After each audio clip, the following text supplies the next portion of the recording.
اپنے ہی ہوتے ہیں جو دل پہ وار کرتے ہیں محسن، غیروں کو کیا خبر دل کس بات پہ دکھتا ہے۔ سڑک تاریک تھی مگر سنسان نہیں، ٹریفک چل رہی تھی۔ سعدی خاموشی سے ڈرائیو کر رہا تھا اور سیم پچھلی سیٹ پہ آنکھیں موندے پڑا تھا۔ مجھے یقین نہیں آتا کہ ہاشم اس حد تک جا سکتا ہے، زمر ونڈو اسکرین کے پار دیکھتی تلخی سے بولی تھی۔ وہ ابھی تک ناراضی سے بجھی تھیں۔ پھپھو، ان کے گارڈ کی غلطی پہ ان کو بلیم مت کریں، اس سب میں ہاشم بھائی کا کوئی قصور نہیں ہے۔ پیچھے بیٹھی حنین تیزی سے اس کی بات کاٹ کر آگے ہوئی۔ حنین، ملازم مالک کے اشارے کے بغیر اتنا بڑا کام نہیں کرتے، اور ہاشم ملازم تو کبھی بھی نہیں۔ پھپھو ٹھیک کہہ رہی ہیں، ہاشم بھائی ہمیں بے عزت کرنا چاہتے تھے، اور ہاشم کے ملازم تو کبھی بھی نہیں۔ پھپھو ٹھیک کہہ رہی ہیں۔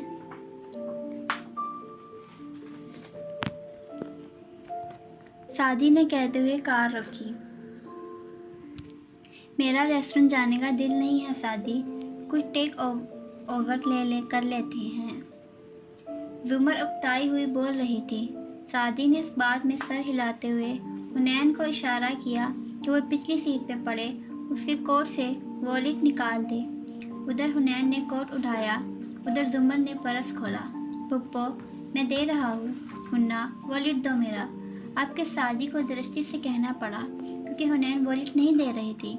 حنین نے والیٹ نکالا بھی نہیں تھا، اس نے کچھ اور نکالا تھا۔ کسی احساس کے تحت زمر اور سعدی نے پلٹ کر دیکھا۔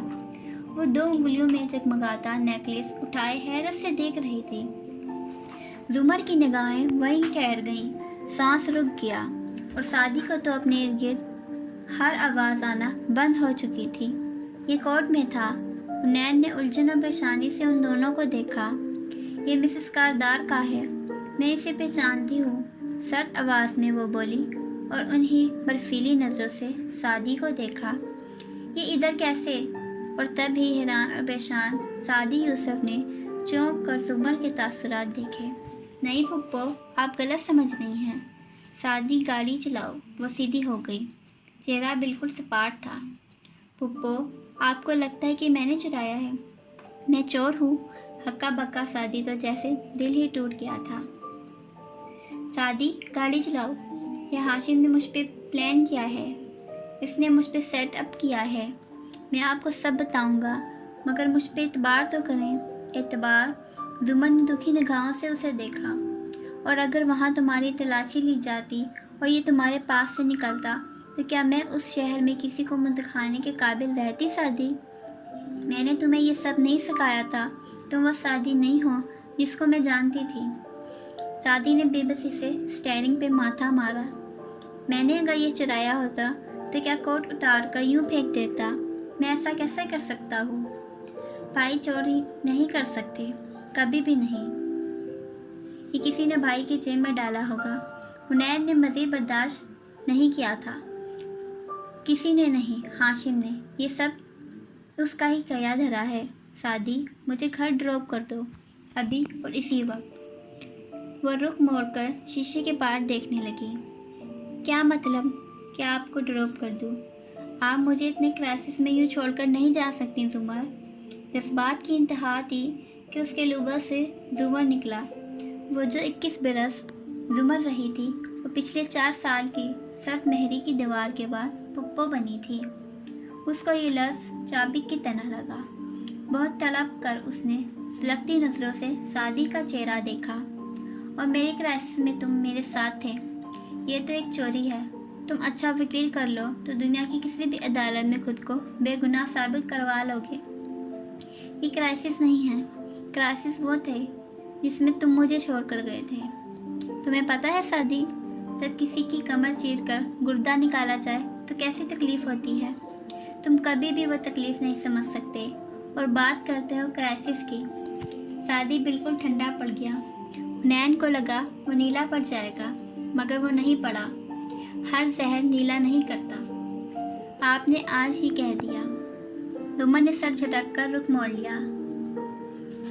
اس کی آنکھیں شدت اور ضبط سے سرخ پڑ رہی تھیں۔ Drop me. उसको देखे बिना दो लफ्ज़ बोले। हुनैन बस अपने भाई को देख रही थी। वो सर हिलाकर कार स्टार्ट कर रहा था। आई एम सॉरी, मैं आपके पास नहीं था। मेरा टेस्ट था पुप्पो और मैं फेल नहीं होना चाहता था। हुनैन को लगा सादी की आंखों में आंसू हैं, या शायद उसकी अपनी आंखें नम थीं। वह दिल गिरफ्ता सी पीछे होकर बैठ गई। इट्स ओके, मुझे कोई शिकायत नहीं है, जुमर ने बेतासुर लहजे में कहा। घर आया तो वह खामोशी से गाड़ी से उतर गई और अम्मी अलबत्ता इतनी खामोशी से आकर नहीं बैठी थी। उनके पास सवाल थे, क्या रहा, कौन कौन मिला, खाने में क्या था, मगर हुनैन और सादी के पास उनके जवाब ना थे। सादी ने हुनैन को पहले ही कुछ बताने से मना कर दिया था कि अम्मी दिल की मरीज थी। सैम दुनिया और माफिया से बेखबर नीम दराज सो रहा था। उनके जलवों को जिंदगी कहकर अपनी नज़र का वकार खो बैठे। कंट्रोल रूम में अंधेरा था। सिर्फ बड़ी स्क्रीन की रोशनियां उनके चेहरों को चमका रही थीं। हाशिम टांग पे टांग जमाए मुट्ठी लबों पे रखे पार्टी की फुटेज देख रहा था। नौशेरवा जेबों में हाथ डाले दीवार के साथ खड़ा था और जवाहरात बेचैनी से इधर उधर टहल रही थी। खावर कंट्रोल रूम पे बटन पे पुश करता वीडियो आगे पीछे कर रहा था। सारा घर डी बुक करवा लिया, इसने कुछ नहीं रखा।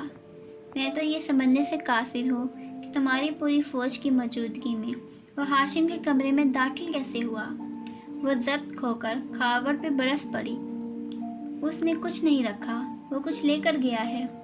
हाशिम गौर से स्क्रीन को देखते हुए बोला और डीए उसके साथ मिली हुई थी। नौशेरवा को अपने अलावा हर एक पे शक था।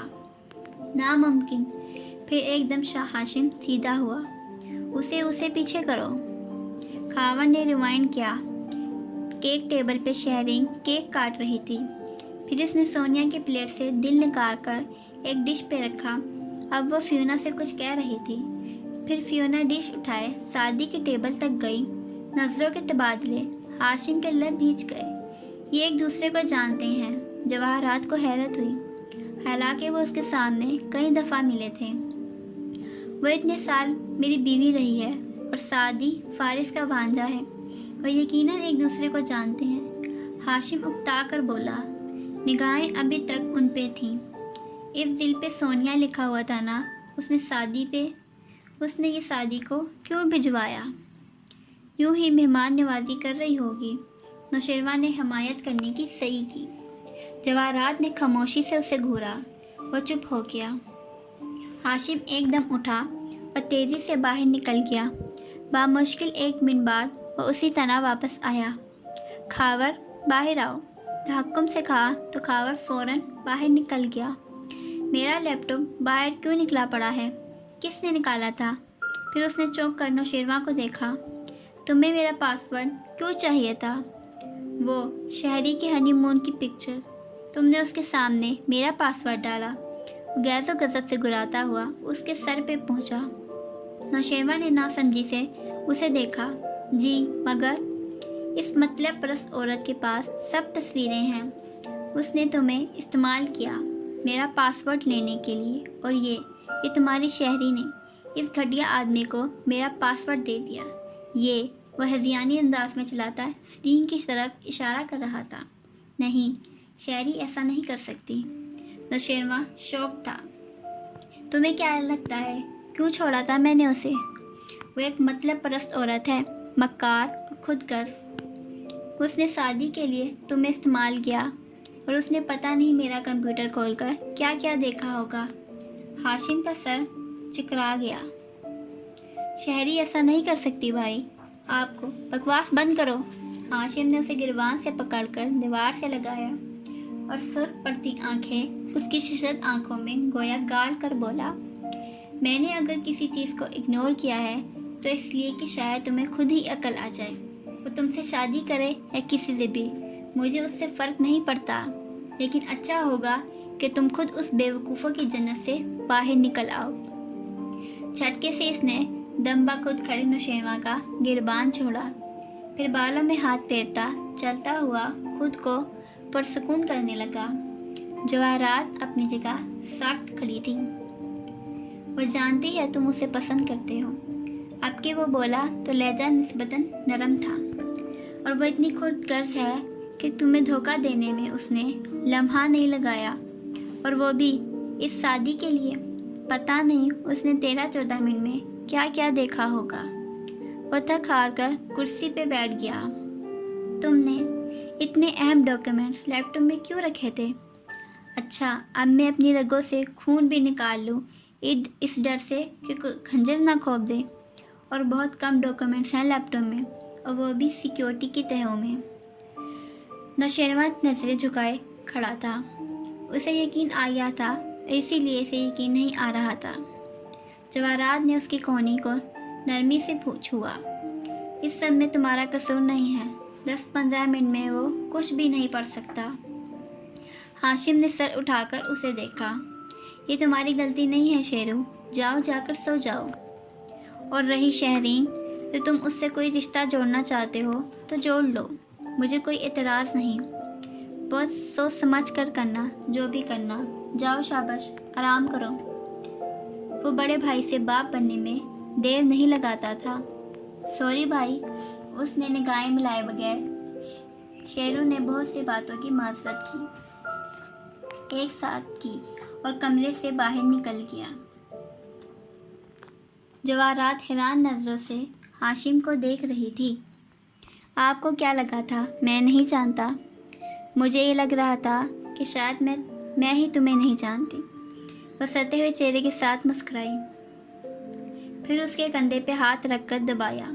वो कल का बच्चा, वो कुछ भी नहीं कर सकता, और अगर कुछ किया भी तो मेरे पास उसका हल है। जाओ, चेंज करो और सो जाओ। हाशिम ने आहिस्ता से इस बात में सर हिला दिया। उसका सर दर्द से फटा जा रहा था।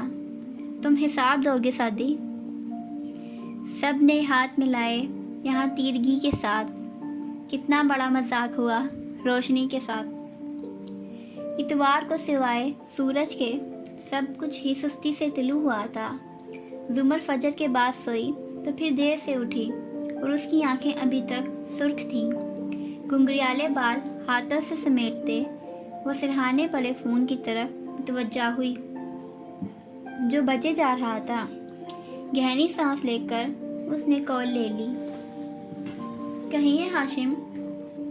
वो जो अपने घर के अंदरूनी जिम पे ट्रेडमिल पे भाग रहा था, बेख्तियार रुका, हैंड फ्री कान में पका किया और तौलिए से चेहरा खुश करके हौले से बोला, मैं अपने मुलाजिम की बेवकूफ़ी पे माजरत करना चाहता हूँ। जाओ, जो हुआ उसमें मेरा कसूर नहीं था। जुमर की आंखें फिर से जलने लगी। शादी का आखिरी चेहरा याद आ गया। उसकी आंखों में आंसू थे। उसको पाला था, बड़ा किया था। उसको दुख में देखकर दुख बढ़ जाता था। एक गलती पे इतना तो ना सुनाती। वह खामोश रही। हाशिम ने तौलिए से गर्दन की पुष्ट रगड़ते हुए दोबारा कहा, और मैं किसी भी ऐसे मौके की वजह से अपने और आपके वर्किंग रिलेशनशिप को ख़राब नहीं करना चाहता। फिर जूस की बोतल उठाई और मुंह से लगाई। तमतमाए चेहरे पे तनाव था, एहतियात थी। जुमन ने फिर पैर बेड से उतारे, फ़ोन कंधे और कान के दरमियान रखा, पौनी में बाल जकड़े। मेरा और आपका वर्किंग रिलेशनशिप 1 2 3 पे मबनी है हाशिम। 1, हम एक दूसरे को अच्छे से जानते हैं। 2, हम एक दूसरे को बिल्कुल पसंद नहीं करते। और 3, इस सब के बावजूद हम बहुत इज्जत से एक दूसरे के काम आ रहे हैं। सो इस ताल्लुक़ को कायम रखने के लिए बेहतर है कि हम जाहिर करें कि कल कुछ भी नहीं हुआ। चप्पल पहनकर वो खड़ी हो गई।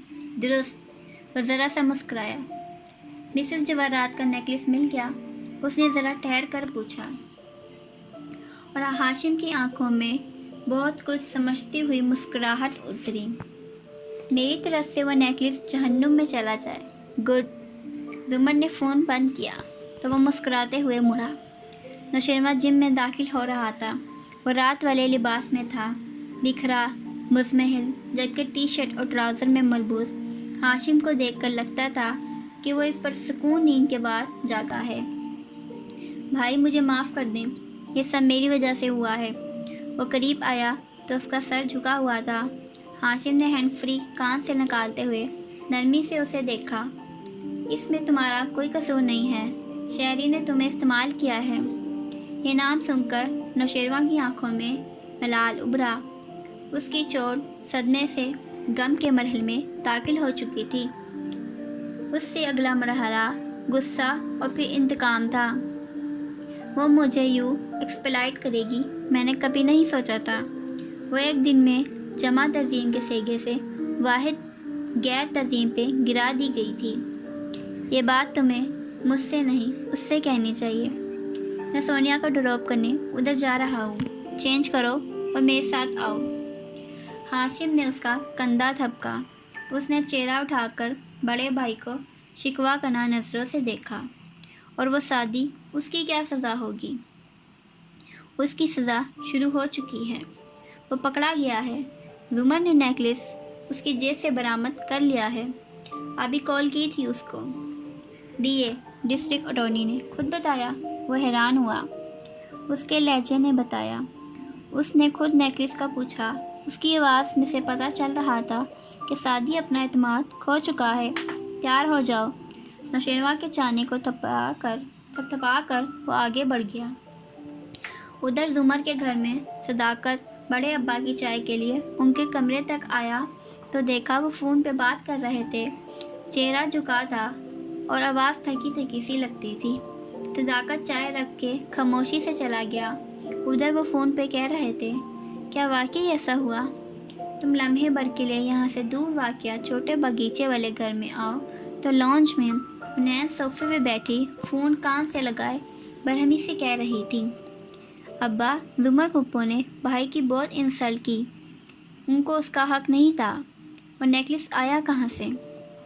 کسی نے ڈال دیا ہوگا بھائی کے جیب میں، میرا بھائی کوئی چور تھوڑی ہے۔ ہاشم ابا نے سر جھٹکا۔ مجھے وہ ہمیشہ ناپسند رہا ہے، مگر میں سوچ بھی نہیں سکتا تھا کہ وہ گھر آئے مہمانوں کے ساتھ یہ کرے گا۔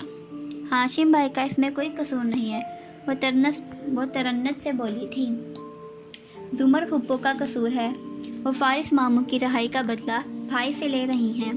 ان کو ماموں سے بہت بہت دور اندر تک حنین کے اندر کچھ ڈوب کر ابھرا۔ سمجھ نہیں آیا کہ وہ کون سا لفظ استعمال کرے اور اسے کیا تعبیر دے۔ پھر دل کو سخت کر کے بولی، ان کو ماموں سے بہت نفرت ہے، اس لیے وہ ایسا کرتی ہیں۔ اس نے فارس کے خلاف گواہی تک واپس لے لی تھی حنین، اور وہ کیا کرے گی؟ مگر کیا ایسے ماموں کی زندگی کے 4 سال واپس آ جائیں گے؟ آپ ملے ان سے؟ نہیں نا، دیکھا ہے کیسے اکھڑے اکھڑے زندگی سے بیزار لگتے ہیں۔ پہلے تو جوکس بھی کرتے تھے، مزے کی باتیں بھی کرتے تھے، کم گو تھے، مگر جب بھی بولتے مزہ آتا تھا۔ اب صرف دل دکھتا ہے، وہ آزردگی سے کہہ رہی تھی۔ زمر کی جگہ خود کو رکھ کر دیکھو تو وہ حق بجانب ہے۔ اس کو جوکس تنا دکھایا گیا تو وہ کیسے یقین نہ کرتی۔ بات یہ ہے بڑے ابا کہ ماموں ان سے زیادہ حق بجانب ہیں۔ یہ وہ آخری بات تھی جو حنین نے کہی تھی۔ اور آپ کب تک پھپھو کے پگھلنے کا انتظار کریں گے؟ میرا بھائی کہتا ہے کہ ہاتھ پہ ہاتھ دھرے کے بیٹھنا توکل نہیں، سستی ہوتا ہے۔ کچھ تو کرنا پڑتا ہے ابا۔ بھائی کی آنکھوں میں آنسو دیکھے ہیں میں نے کل رات۔ کیا وہ اب کبھی بھائی سے اچھے سے بات نہیں کریں گی؟ وہ محبت کرتا ہے بھائی ان سے، صرف بھائی۔ آخری الفاظ کہتے ہوئے اس نے خود سے بھی نظریں چرائی تھیں۔ ابا نے خاموشی سے فون رکھ دیا تھا، اب ان کو کچھ کرنا تھا۔